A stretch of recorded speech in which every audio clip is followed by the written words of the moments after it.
Om Swastiastu, Om Awiganam Astu Namaste. Sahabat muda, sahabat milenial, kemudian para teman spiritual, para sepuh, para guru yang ada di tanah Bali, kemudian di alam Nusantara yang sangat saya hormati, kemudian yang sangat saya muliakan. Nah, malam ini saya ingin berbagi lagi sama anak-anak muda milenial, kemudian teman-teman spiritual. Tentang apa? Tentang Mahayuga. Nah, apa itu Mahayuga? Mahayuga adalah sebuah siklus bagaimana dari zaman ke zaman, siklus-siklus pergantian zaman.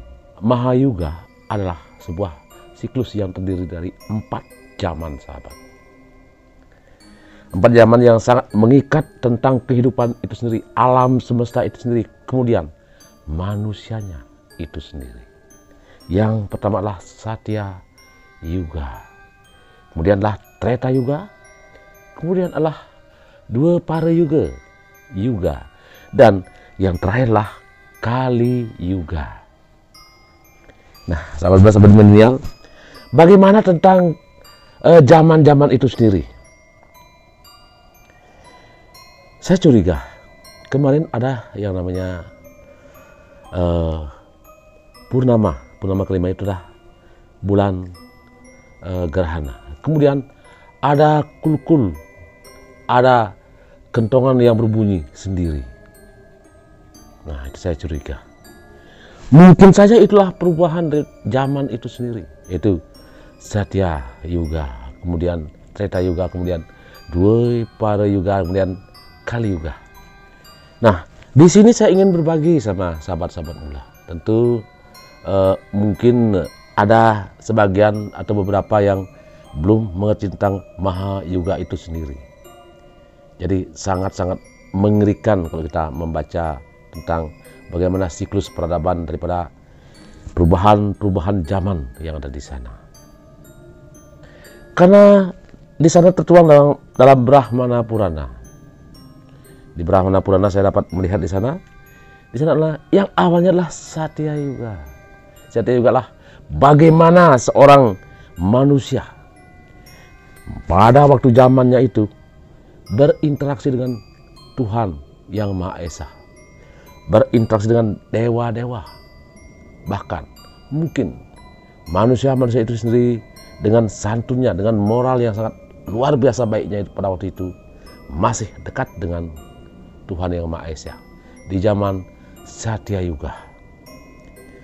Mungkin saja pada waktu itu permintaan manusia itu terkabulkan. Karena apa? Karena dewa-dewa, Tuhan-Tuhan sangat-sangat simpatik kepada manusia itu sendiri di zaman Satya Yuga. Mungkin juga pada waktu itu manusia mungkin dapat berinteraksi langsung, berbicara langsung dengan dewa-dewa. Karena pada waktu zamannya itu adalah awal daripada peradaban manusia yang ada di dunia ini. Di sanalah tertanam moral, rasa hormat, sopan santun, dan di sana manusia itu masih murni, masih tidak terikat oleh siapapun, masih murni terhadap bakti yang tulus terhadap Tuhan yang Maha Esa.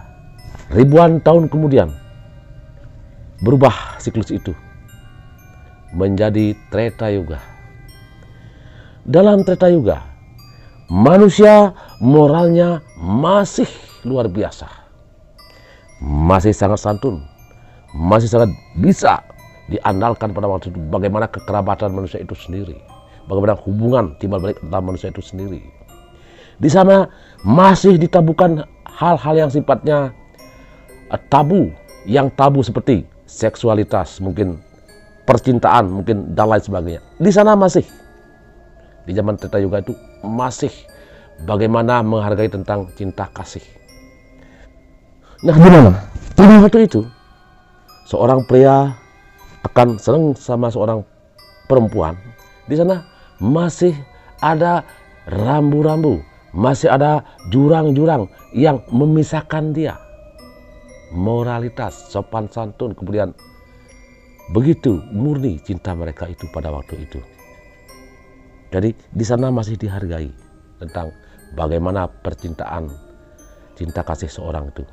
Tetapi di sini zamannya Tuhan sudah mulai tidak kelihatan, dewa sudah mulai tidak kelihatan, tetapi manusia pada waktu itu masih berhubungan dengan dewa dan Tuhan leluhur, masih erat hubungannya. Di sana tumbuh-tumbuhan masih indah, kemudian semua masih alami, semua masih sangat membuat kehidupan orang pada waktu itu sangat alami, sahabat. Lalu kemudian dari Treta Yuga beribu-ribu tahun masuklah kemudian yang namanya Dwapara Yuga. Dalam Dwapara Yuga moral manusia masih dipertahankan, masih sempurna. Di sana manusia-manusia, kemudian pohon-pohon alam semesta, air-air gemericik bening, kemudian burung-burung, kehidupan pada waktu itu sangat luar biasa. Bunga-bunga sangat harum, kemudian mereka saling bergandengan tangan, saling menghormati. Tetapi di sana masih ada rambu-rambu kesopanan yang memisahkan antara pria, wanita, kemudian antara murid dan guru, antara murid dan dewa, manusia dan dewa. Di sana masih ada tertuang kesopan santunan. Nah, dalam Dwapara Yuga itu di sana sudah ada yang namanya Rua Bineda. Dua yang sangat berbeda. Tetapi dalam Rua Bineda mereka sangat memahami sekali dan sangat menghormati sekali tentang baik dan buruknya kehidupan. Dan bagaimana cara menghormati teman-teman semuanya. Dan bagaimana cara menghormati tentang tumbuh-tumbuhan, menghormati tentang binatang-binatang, semua alam semesta itu sangat dihormati, sahabat. Sahabat muda, sahabat milenial. Nah, dari Satya Yuga, Treta Yuga, Dwapara Yuga, kemudian masuklah ke alam yang namanya Kali Yuga, sahabat. Kali Yuga adalah siklus peradaban manusia, pergantian daripada zaman itulah beribu-ribu tahun. Mungkin kita termasuk tahun kedua dari 100 tahun yang sudah berjalan. Mungkin tahun kedua. Nah, Kali Yuga inilah, kalau kita menyatakan kali disinilah kegelapan. Masa kegelapan, masa bergesernya tabiat manusia pada awal daripada Kali Yuga itu sendiri di 100 tahun pertama. Nah, bagaimana bergesernya itu? Nah, kalau kita menyebut kali, tentu yang bertali juga, tetapi kali yang disebutkan dengan Brahmana Purana di sini adalah bagaimana ide Sang Yang Wisnu, Dewa Wisnu, meninggalkan orang-orang yang sangat bejat, orang-orang yang di luar daripada kesopan santunan, orang yang melanggar daripada rambu-rambu kebaikan, rambu-rambu yang digariskan oleh Tuhan Yang Maha Esa, oleh Yang Wisnu dan dewa-dewa semua itu. Kalau manusia itu melanggar, makan ide yang Batara Wisnu akan meninggalkan mereka itu. Di sini lebih cenderung Kali Yuga itu kegelapan. Di sana dikatakan setengah dari manusia itu akan berbuat baik dan berbuat jelek. Di sana ada namanya setengah dari kehidupan manusia itu adalah Rua Bineda. Di sini sudah mulai muncul di sini antara baik dan buruk itu sangat kelihatan. Bergesernya sebuah sopan santun, sebuah moral daripada manusia itu menjadi setengah jelek dan setengah masih mempertahankan tentang kehidupan itu sendiri, kehidupan baik itu sendiri. Sahabat muda, nah kalau kemudian kita hubungkan dengan kehidupan realita yang ada di zaman sekarang, di zaman saya ini. Mungkin zaman pertama, 100 tahun pertama, mungkin orang itu berperilaku yang seperti yang dikatakan tadi itu, mulai bergeser. Nah, di zaman saya, nah di sini dikatakan dan Kali Yuga itulah bagaimana manusia itu sendiri akan merubah sikapnya itu menjadi orang-orang yang sangat bejat di sini. Kalau awalnya mungkin setengah manusia itu baik dan setengah jelek, dan sekarang di zaman sekarang dikatakan bahwa seperempat manusia itu akan baik, tetapi setengah lebih akan jelek dan sangat-sangat bejat di sini. Nah, di Kaliyuga dikatakan bahwa malapetaka, kemudian gempa bumi, kemudian petaka-petaka alam akan ada di sana. Dan yang lebih parah lagi, yang asli dikatakan palsu, kemudian yang palsu dikatakan asli. Itu yang terjadi saat ini, realitas saat ini. Sekarang ijazah asli, ijazah asli udah benar-benar asli, tetapi dikatakan palsu. Nah, kemudian orang-orang yang sudah luar biasa, punya nama, punya kekayaan, punya istri cantik, kemudian dia damai dalam hidupnya. Kebanyakan orang-orang seperti itu akan jatuh dan jatuh. Kenapa? Mereka mencari kedamaian, mencari apa yang dia sebelumnya cari, itulah kekayaan, kehormatan, sebagainya itu dengan cara tidak baik. Maka dia akan jatuh. Nah, itu yang terjadi di zaman Kaliyuga ini. Nah, di sana juga dikatakan bergesernya tentang moral orang. Orang yang tahu dirinya lah sudah salah, tapi dia tetap membenarkan diri, tetap menyatakan kebenaran di sana, bahkan menghalalkan segala cara untuk membunuh karakter orang, menjatuhkan orang. Nah, itu yang terjadi di zaman sekarang ini. Di Kaliyuga juga disebutkan bagaimana bergesernya tentang cinta kasih, tentang pertemuanlah pria dan wanita di sini.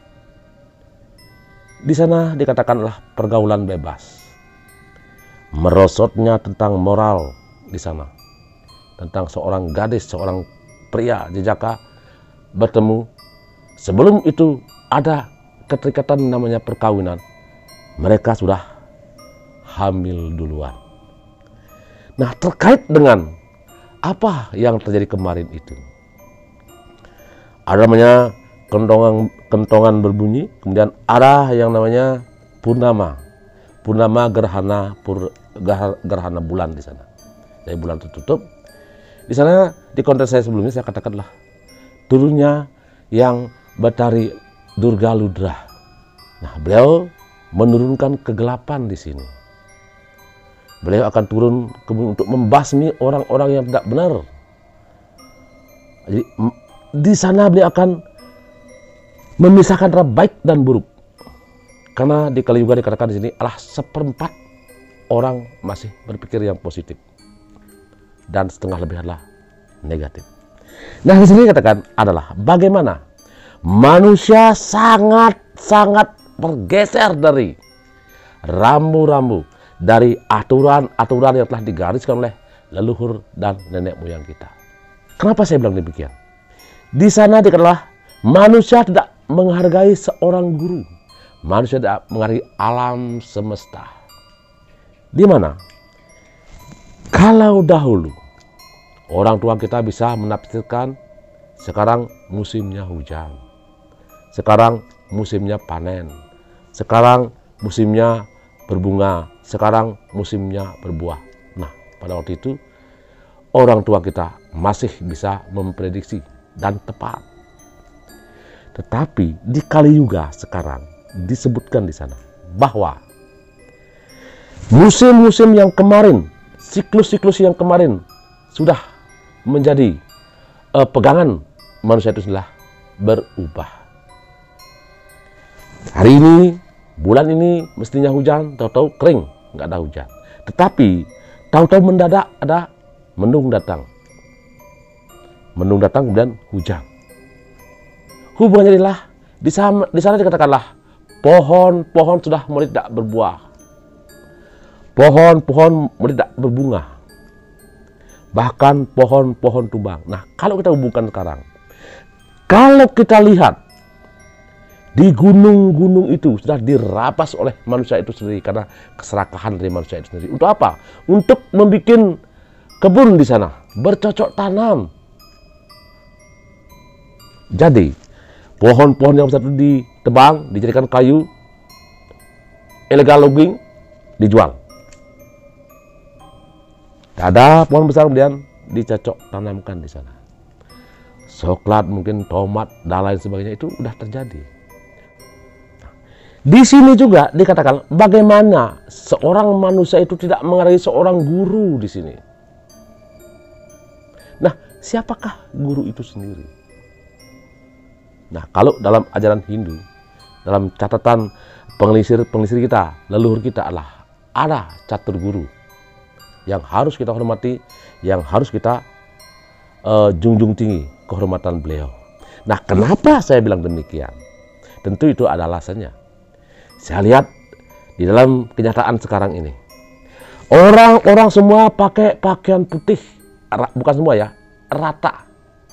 Ya mungkin ya 40% lebih sekarang. Udah berbeda alam dia sekarang. Jadi seorang orang suci yang katanya orang suci. Tetapi tabiatnya itu di luar orang suci. Nah, di sanalah mereka itu mempermainkan, tidak menghormati seorang guru. Siapa guru yang harus dihormati? Guru Swadi Aya. Siapa guru Swadi Aya? Tuhan, leluhur, dewa-dewa. Nah, itu guru Swadi Aya. Di sini kita akan bergeser, sahabat. Sangat-sangat bergeser.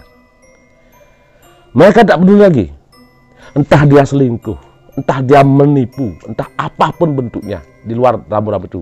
Yang penting berpakaian putih kemudian datang ke pura.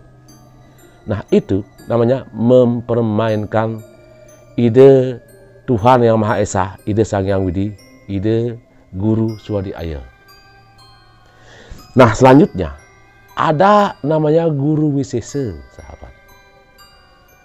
Guru Wisesa adalah pemerintah kita sendiri. Baik pemerintah pusat, daerah, dan pemerintah di desa kita. Sekarang semua ditabukan, sahabat.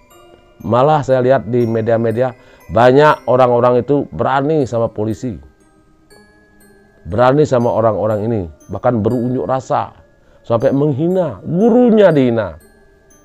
Guru Wisesa itu sendiri, pemerintah dihina.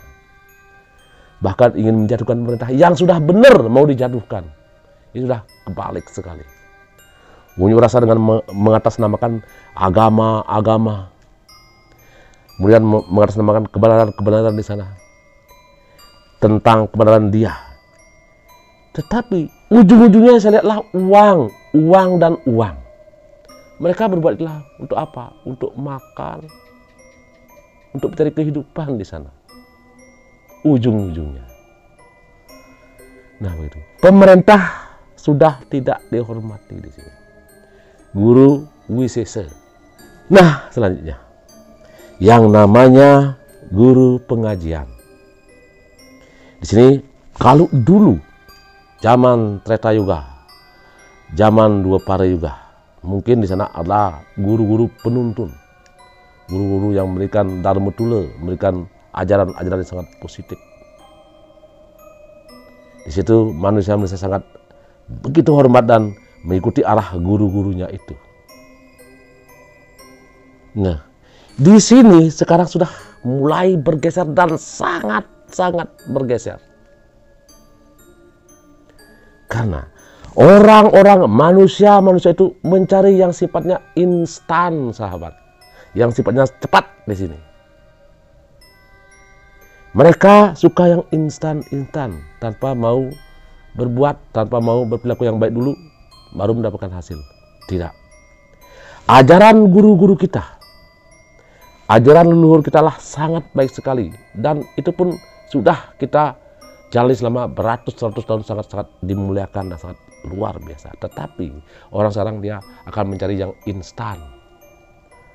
Mengadopsi ajaran-ajaran dari luar. Mencari ajaran-ajaran dari luar yang sifatnya instan, sahabat. Mereka berpikir ngaben sangat banyak uangnya. Bikin pura banyak uangnya. Bikin rajan banyak uangnya, kan begitu. Tetapi ajaran lain menawarkan yang sangat instan. Dengan cukup bakti sama manusia yang didewakan, dia akan menjadi roh suci yang akan langsung ke nirwana, ke surga. Itu janjinya. Hanya manusia-manusia yang sudah salah pengertian, yang sudah bergeser di moral itu sendiri, dia akan percaya pada janji-janji itu. Makanya banyak sampradaya banyak menjanjikan hal-hal yang sangat luar biasa di sini. Tadi saya jelaskan lah, namanya Guru Swadhyaya, Tuhan Yang Maha Esa, Guru Wisesa lah pemerintah, kemudian guru pengajar lah guru-guru. Nah, yang terakhir di sini, yang terakhir namanya Guru Rupake. Nah, siapa Guru Rupake di sini? Adalah orang tua kita. Orang tua kita yang membesarkan kita, yang melahirkan kita, kemudian darah pun dari orang tua kita sendiri. Darah yang mengalir dalam tubuh kita. Tentu itu sangat dihormati, itu sangat dijunjung tinggi. Bagaimana tentang orang tua kita itu sendiri. Karena pengaruh-pengaruh daripada aliran sampradaya itu sendiri. Orang tua kita dianggap sebagai manusia biasa. Bahkan ada satu ajaran yang mengajarkan bahwa kamu nanti adalah seorang yang suci, seorang yang luar biasa. Kamu adalah menjadi dewa nantinya. Tidak usah kamu mencari kerja, biarkan orang tuamu aja bekerja. Karena adalah babunya kamu yang bisa menghidupi kamu. Bahkan kamu tidak usah bakti pada orang tua. Karena orang tua cuma jalan untuk melahirkan kamu saja, katanya. Bahkan orang yang mengaku suci itu kalau datang ke tempat merajan, mereka merasa ditabukan kerajaan itu sendiri. Mereka tabukan kerajaan itu sendiri. Seolah mereka itulah di nirwana nantinya. Di siwa sada siwa pramusiwa. Sedangkan jadi berbuah suah aja sulit kok. Dia sudah merasa dirinya lah di siwa sada siwa pramusiwa, menjadi Tuhan nantinya. Bahkan semua mau dirubah dengan tata-tata cara sendiri yang mengadopsi dari luar untuk dibawa ke tanah Bali ini. Di situ sudah bergeser.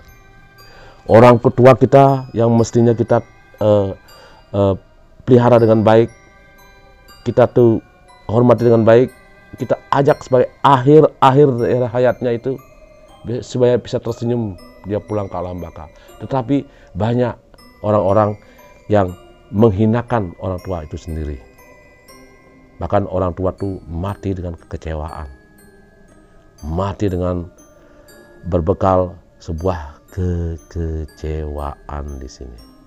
Sahabat muda, sahabat milenial, di sana dari Treta Yuga, Dwipara Yuga, kemudian sampai Kali Yuga. Kalau di dua para yuga, di sana dikatakanlah setengah manusia akan baik dan setengah akan buruk. Nah, di Kali Yuga adalah setengah lebih akan buruk dan seperempat akan baik. Saya harapkan mudah-mudahan, ini harapan ini ya, harapan.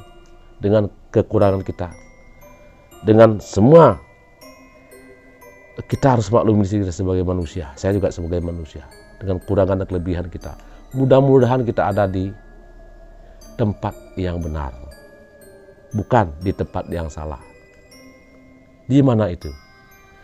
Di manusia yang ada seperempat dari manusia yang ada di dunia ini. Sahabat muda, sahabat milenial, cukup saya berbagi di malam hari ini. Kita sinap dengan Pramo Santi. Om Santi, Santi, Santi, Om.